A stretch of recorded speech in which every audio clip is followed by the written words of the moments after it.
A été dit, hein. On ne s'est pourtant pas concerté, que ce soit dans les paroles que Marguerite vient de partager avec nous, que ce soit dans les prières, les choses ont été dites. Je voulais quand même juste commencer par un verset. Je ne pensais pas vous le lire, mais le temps est proche. La fin est proche. Je voudrais juste vous lire un verset. J'ai envie de le... Je sais pas si vous le connaissez, parce que sinon je le chante. Mais je demande à l'Éternel... Alors, psaume 27, verset... Je demande à l'Éternel une chose que je désire ardemment. Je demande à l'Éternel une chose que je désire ardemment. Je voudrais habiter toute ma vie dans la maison de l'Éternel pour contempler la magnificence de l'Éternel. Je demande à l'Éternel une chose que je désire ardemment. Je demande à l'Éternel une chose que je désire ardemment. J'espère que vous partagez ce souhait. Dimanche dernier, ça a été dit. Alors je voudrais faire une petite rectification. Excuse-moi, Marguerite, je ne ferai pas d'enseignement. Je ne fais pas d'enseignement, j'en ai assez fait.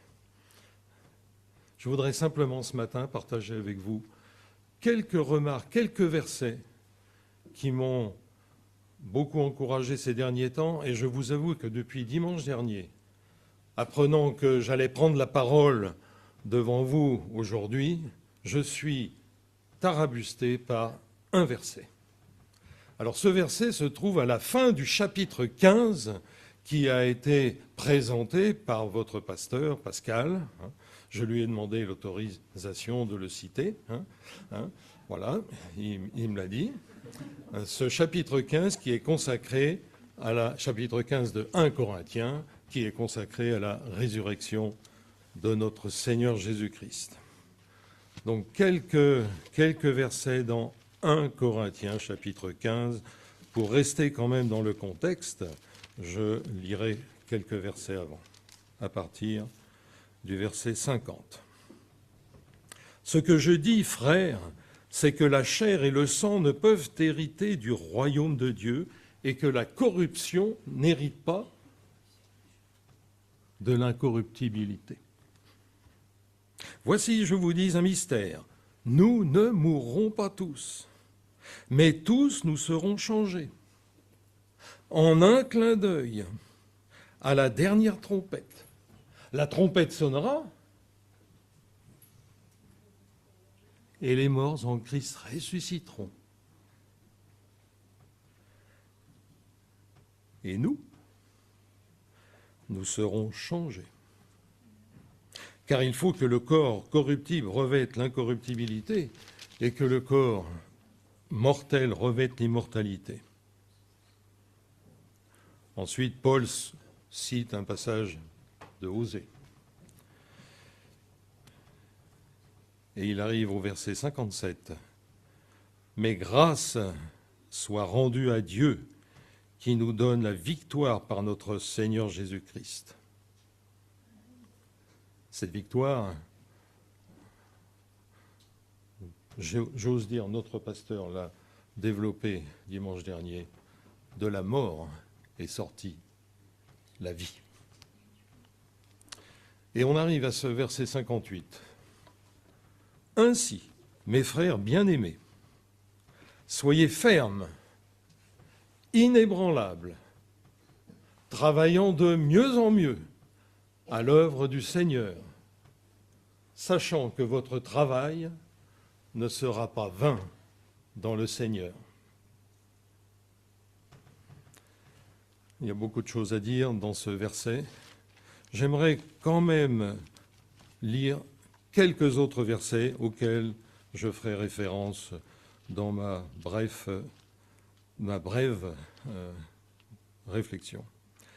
Je les prends dans 1 Thessaloniciens, au chapitre 1 et au verset 2. Première épître de Paul aux Thessaloniciens, chapitre 1, verset 2. Nous rendons continuellement grâce à Dieu. Merci Marguerite. Pour vous tous, faisant sans cesse mention de vous dans nos prières. Nous rappelons sans cesse l'œuvre de votre foi, le travail de votre charité, la fermeté de votre espérance en notre Seigneur Jésus-Christ devant Dieu notre Père. Et vous savez, si vous connaissez un petit peu la suite de l'épître, que l'apôtre vient de faire ses recommandations, mais avec des éloges de cette Église. C'est fantastique. Mais il ne va pas s'arrêter là, il va dire un petit peu plus loin, je vous demande de marcher de progrès en progrès dans les 3 pistes qui sont mentionnées ici. Et ce qui est très intéressant, c'est qu'à la 2e épître du même auteur, Paul, aux Thessaloniciens, vous lisez ça au chapitre 1, verset 2, il est reconnaissant, il dit merci au Seigneur parce qu'en fait, ils ont suivi les enseignements que Paul a passés. Oui, nous sommes dans les derniers temps. Le temps est proche. Et j'entends le Seigneur Jésus qui dit « Le temps est proche, relevez vos têtes, car votre délivrance approche. » Nous avons, chers frères et sœurs, un avenir extraordinaire, incroyable, inimaginable. Et moi qui aime comprendre les choses, je ne comprends pas. Mais j'y crois de tout mon cœur, ça remplit ma vie, ça remplit mon esprit. Ma première très brève réflexion, je suis étonné quand je lis les lettres de Paul, avec cette première phrase. Mes chers frères bien-aimés, chers frères bien-aimés.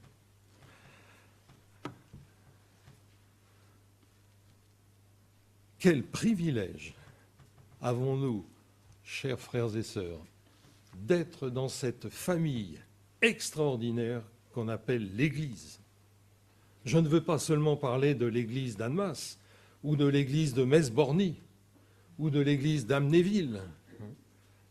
Je veux parler de l'Église corps de Christ, qui se répand et qui est présente sur toute la surface de la terre. Dans mon petit propos dimanche dernier, je vous ai parlé d'un réseau, parce que j'ai utilisé des mots modernes, et je suis tellement content de faire partie de ce réseau qu'est l'Église et dont le chef est Jésus-Christ. Mais cela n'est pas un privilège pour moi que j'ai gagné parce que j'aurais fait ceci ou cela. Cela, mes chers frères et sœurs, est une pure grâce. C'est un don de Dieu, un don inimaginable. Considérez que Dieu me voit ce matin, vous voit pour ceux qui sont à lui, comme ses enfants. Nous étions ses enfants, nous sommes partis, nous l'avons quitté à cause du péché. Et il nous a rachetés. Il nous a rachetés. Oh, j'ai envie de vous raconter une petite histoire que malheureusement je n'ai pas pu vivre jusqu'au bout. Il y avait à la maison tout un ensemble de Bibles. Il y avait ma première Bible. Et sur ma première Bible, il y avait écrit la date de mon baptême. J'ai été baptisé par mon papa. Donc vous imaginez qu'il y a quand même quelques années. Et un jour, Monique, mon épouse, la maman de Domi, va à Emmaüs et elle entend quelqu'un qui dit « Vous n'auriez pas une Bible ?» Et l'autre de répondre « Ah ben écoutez, je ne sais pas ce qui se passe, mais chaque fois qu'on a une Bible, elle part. » C'est fantastique. Alors du coup, Monique est allée à la maison, elle a pris toutes les vieilles Bibles de la maison et elle les a amenées à Emmaüs. Quand le soir, elle m'a dit « T'as pris ma vieille Bible, hein ? Je ne sais plus quand j'ai été baptisé. » Et donc, le lendemain, je suis allé à Emmaüs. Et j'ai dit, j'aimerais bien pouvoir retrouver ma Bible, parce que comme ça, je pourrais donner un exemple à mes frères quand j'explique ce que c'est que le rachat, de dire, je vais acheter ma Bible qui était à moi, mais manque de peau, elle était déjà partie. Mais j'aimerais vous faire comprendre ce que c'est que le rachat. Quel privilège avons-nous, chers frères et sœurs, d'être rachetés. Nous sommes enfants de Dieu. Et si je regarde dans l'épître de Paul aux Éphésiens, je suis encore plus bouleversé parce que non seulement je suis frère de Christ, je peux dire papa à Dieu, ce grand Dieu immense, créateur, tout-puissant, omniscient, omnipotent, etc. J'en oublie beaucoup. Mais je suis co-héritier, Paul l'écrit, co-héritier de Christ. Imaginez que nous avons, si vous êtes en Christ, un héritage tous ensemble dans le ciel. Quelle merveilleuse espérance. J'aimerais vous encourager et vous dire, n'oubliez jamais que vous dans le ciel, un trésor vous attend. Un trésor vous attend, excusez-moi. Et si dans cette salle, quelqu'un dit, bah oui, d'accord, il est gentil, mais est-ce que moi je suis dans ce réseau? J'aimerais dire aujourd'hui, 12 avril, le réseau fonctionne, la porte est ouverte. Si vous entendez sa voix, venez gratuitement et vous pourrez rentrer dans ce réseau et être au bénéfice de cet immense privilège d'être enfant de Dieu, co-héritier de Christ. Et je dirais que, pour terminer, et je m'associe complètement à ce qui vient d'être dit, je rends grâce à Dieu de tout mon cœur pour les frères et sœurs qu'il m'a donnés sur toute la surface de la terre, et dont d'ailleurs la plupart je ne les connais pas. Mais j'ai une responsabilité aussi. Et j'avoue que j'ai pensé à vous très souvent cette semaine. Nous avons la responsabilité de prier les uns pour les autres. Alors que nous sommes frères et sœurs, nous avons cette immense responsabilité d'intercéder les uns pour les autres. Et comme ça a été dit, certains sont dans la joie parce qu'il y a un joli événement, et d'autres sont plus dans la peine parce qu'il y a des tempêtes dans la vie. Et je pense particulièrement à nos frères et sœurs qui sont dans des pays où la liberté n'existe pas. Je veux les présenter et intercéder pour eux, afin que notre Seigneur, notre Dieu, qui connaît tout, puisse leur faire sentir sa présence réconfortante. Il est là dans nos cœurs, par son esprit, mais qu'ils se sentent soutenus par les membres de cette merveilleuse famille qu'est la famille de Dieu. Je dis merci et je rends grâce, et je veux le faire avec vous.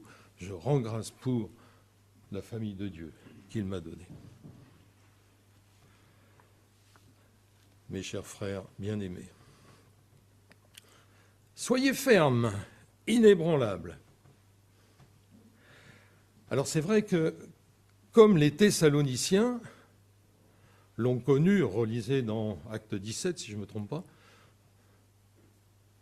l'accueil de Paul a été mouvementé, on va dire. Hein. Il s'est enfui, et puis il est arrivé là, et puis il y en a d'autres qui sont venus.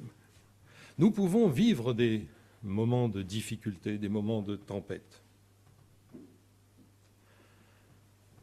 Quels que soient ces vents, quels que soient ces orages, quelles que soient ces tempêtes, nous sommes là et nous sommes invités par l'apôtre Paul ici de rester fermes, inébranlables, restant attachés, comme il le dit dans 2 Timothée 3,14, restant attachés aux choses que nous avons apprises, c'est déjà une bonne chose, mais aussi reconnues certaines. Restons attachés. Et notre Dieu qui ne change pas d'un iota, ne se modernise pas. Il n'y a pas des révisions 2.0 ou 12.23. Notre Dieu ne change pas. Ce qu'il nous a appris, ce que j'ai appris dans mon jeune âge, que j'apprends encore par ce merveilleux livre, je veux le garder comme un trésor dans mon cœur et ne pas changer d'un iota ce que j'ai déclaré. Par exemple, le jour où je suis effectivement passé par les eaux du baptême. J'ai besoin de me rappeler ça. J'ai besoin, voilà. J'ai besoin de la parole de Dieu. Alors, on a l'impression que, Jésus revient, il nous a sauvés, chic. Est-ce qu'on attend dans un fauteuil? Est-ce que c'est dans un fauteuil confortable que je peux tenir ferme? Je réponds non. Si vous abandonnez quelque chose sans aucune action, la chose dépérit. Je ne vais pas vous faire un cours de physique, ça s'appelle le 2e principe de la thermodynamique, le principe anthropique. Un système qui n'est pas alimenté par un peu d'énergie ne peut pas rester distingué d'un autre. Je vous donne un exemple très simple. Vous prenez un glaçon bien froid, vous le mettez dans l'eau, vous ne touchez pas, vous revenez une demi-heure après, vous ne voyez que de l'eau. Le glaçon a disparu. Être ferme et inébranlable nécessite, contrairement à ce qu'on pourrait imaginer, une source d'énergie. Pour être ferme et inébranlable, chers frères et sœurs, nous devons être attachés au divin cep. Nous sommes les sarments. Pour pomper, il nous le donne gratuitement, sa force, son énergie, son secours. Car si nous n'allons pas chercher cette énergie, on va devenir, on était lumière, on va devenir un peu grisâtre, on va devenir un gris foncé, et on va venir gris très foncé à tel point que les gens, celui-là, il est comme nous, quoi. Gardons, chers frères et sœurs, le contraste dans notre société de tous les jours, afin d'honorer notre Rédempteur, d'honorer notre Seigneur, et d'être inébranlable pour nous, nous en avons besoin. Restons attachés au Seigneur, et bien sûr, restons attachés à sa parole. Troisième expression que je vois dans ce verset, là, 1 Corinthiens 15, 58, soyez fermes, inébranlables, travaillant de mieux en mieux à l'œuvre du Seigneur. Alors c'est quoi l'œuvre du Seigneur? On pourrait parler pendant longtemps sur l'œuvre du Seigneur. J'entends Jésus qui dit, l'œuvre de Dieu, c'est que vous croyez en moi, en celui que Dieu a envoyé. C'est dans Jean au chapitre 6, au verset 29. L'œuvre du Seigneur, c'est de croire. Nous sommes donc amenés, et Jésus, avant de monter, nous a donné une consigne, d'être les témoins de cette œuvre, les témoins de la foi, les témoins de l'Évangile, et de l'annoncer avec clarté, avec, distinction, avec contraste à ceux qui nous entourent, aussi bien par nos paroles que par notre comportement. Ne risquons pas de passer à côté de ce travail. Alors c'est vrai, il y a ce beau cantique qui parle du repos céleste, mais le repos céleste sera dans le ciel. Aujourd'hui, tant que Dieu nous donne un jour après l'autre, nous l'avons dit tout à l'heure, c'est une grâce. Je dis merci Seigneur pour le jour qu'il me donne aujourd'hui, pour la joie d'être avec vous, Je dis merci au Seigneur pour le petit déjeuner que j'ai pu prendre ce matin. Demain, je ne sais pas. Demain, c'est entre tes mains. Je ne sais pas ce qui va se passer. Mais aujourd'hui, si j'en ai l'occasion, je veux annoncer que Jésus a encore les bras ouverts, et que vous pouvez venir dans ses bras pour recevoir le salut gratuit qu'il veut offrir à tout le monde. Travaillons de mieux en mieux. Alors, là, dans le texte que j'ai pris de 1 Thessaloniciens, il y a des pistes de progrès qui sont données. Vous savez, dans le bulletin scolaire, si le prof écrit « Faites de mieux en mieux ». Bon, bah oui, d'accord, mais là, il y a 3 pistes, hein, très, très claires. L'œuvre de votre foi. Notre foi doit être agissante. J'entends parler l'apôtre Jacques. On doit voir que nous sommes chrétiens. Vous êtes chrétien? Ça doit se voir. Ça doit se voir. À la Cora, à l'Idel, dans le train, sur votre palier, auprès de votre voisin. Le travail de votre amour.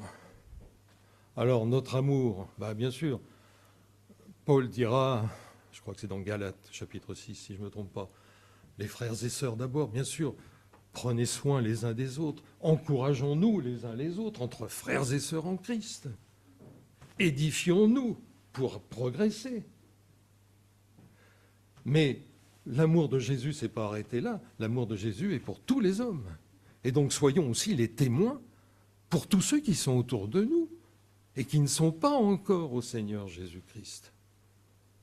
Oh Seigneur, si tu pouvais faire venir, on va dire Laurent, mais j'ai un voisin qui s'appelle Laurent. Laurent dans ta famille, ce serait tellement génial. Si tu pouvais faire venir Corinne, une autre voisine, à côté de nous, dans ta famille, super. Il y a de la joie dans le ciel pour un pécheur qui se repent. Et il y a dans la joie de celui qui a pu témoigner pour un pécheur, un ami qui se repent. Et la fermeté de votre espérance. Fermeté de votre espérance. Je vais dire quelques mots sur la référence. Je voulais juste faire une petite remarque, là encore de physique, pardonnez-moi, mais c'est de déformation professionnelle. On parle de progrès, là. Fait marcher de progrès en progrès. Le progrès est toujours quelque chose qui est lié au temps. Vous dites, par exemple, ma fleur a grandi. Oui, parce que hier, elle mesurait 3 cm et aujourd'hui, elle mesure 5. Vous avez une croissance. J'aurais pu parler de mon Robin. Hein. Dans la semaine, là, il a progressé. Hein. Si le temps s'arrête, on ne sait plus définir le progrès. Et ce qui me plaît beaucoup, ce qui m'encourage beaucoup, c'est que dans l'Apocalypse, alors est-ce que j'ai noté le... non, je ne l'ai pas, mais dans l'Apocalypse, il y a un moment, il est dit, il n'y aura plus de temps. Les amis, dans le ciel, dans le royaume de Dieu, en présence de Jésus, nous serons tous dans la même position, peut-être dans des places différentes, des missions différentes, mais le temps va s'arrêter. C'est plus le moment de progresser, là. Le temps s'arrête. On ne peut plus diviser le delta de la croissance par le temps. Voilà, le temps s'arrêtera. Et peut-être que le temps va s'arrêter bientôt. Donc soyons prêts. Et bien sûr, on en arrive à cette dernière, sachant que votre travail ne sera pas vain dans le Seigneur. Quand je lis ça, j'ai un peu peur. Parce que je me dis, mais voilà, j'y aime là ton travail. Bon. Alors je suis encouragé parce que ce travail, c'est l'espérance de la vie éternelle. Et s'il y a quelqu'un qui travaille, en fait, comme je l'ai dit, nous sommes attachés à Jésus qui est notre divin cep. Nous prenons de l'énergie auprès de lui. Ce n'est certes pas par mes efforts, que je vais pouvoir travailler à l'œuvre du Seigneur et penser un peu fièrement que mon travail ne va pas être vain. Si mon travail n'est pas vain, c'est que le Seigneur m'a donné la force. Et très, très clairement, c'est même mieux que ça. Parce que, je lis, c'est lui qui le fera à la fin de l'épître. Hein. Le Seigneur est fidèle et c'est lui qui le fera. J'ai toujours un peu de difficulté avec le verbe faire quand ça me concerne. Et je suis encouragé par le verbe faire quand c'est Jésus qui le fait. Parce que là, c'est certain, ça ira jusqu'à l'accomplissement. Jésus a pu dire tout est accompli. Voilà. Cette espérance, je pense que c'est ce qui manque le plus dans notre société d'aujourd'hui. Et notre responsabilité, c'est de montrer et de vivre, hein, ne pas dire, voilà, j'ai de l'espoir, je me confie en Dieu, et j'ai l'assurance que bientôt je serai avec lui dans le ciel. Mais il faut le vivre. Il y a une anecdote, je ne sais pas si j'ai le temps, mais nous partions pour visiter Israël, et puis on discutait avec des amis, là, et puis il y a quelqu'un qui a dit « Oh, aller en Israël, bon, c'était en 2013. C'est quand même un peu compliqué. Vous prenez des risques, vous êtes bien assuré.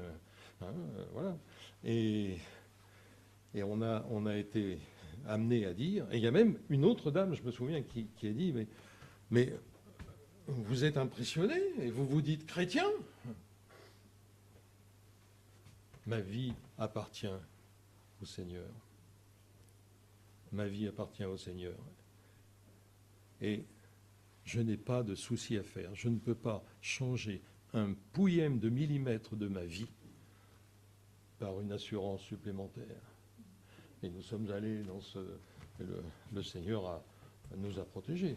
Et d'ailleurs, ça a été un grand sujet de reconnaissance et de joie, hein, de voir la terre sur laquelle notre Seigneur a marché. Fantastique. Voilà. Voilà. Alors, que dire pour conclure ? À la fin de cette épître aux Thessaloniciens, il y a 2 versets extrêmement simples, c'est probablement des versets les plus courts de la Bible. Soyez toujours joyeux. 1 Thessaloniciens 5,16. Soyez toujours joyeux.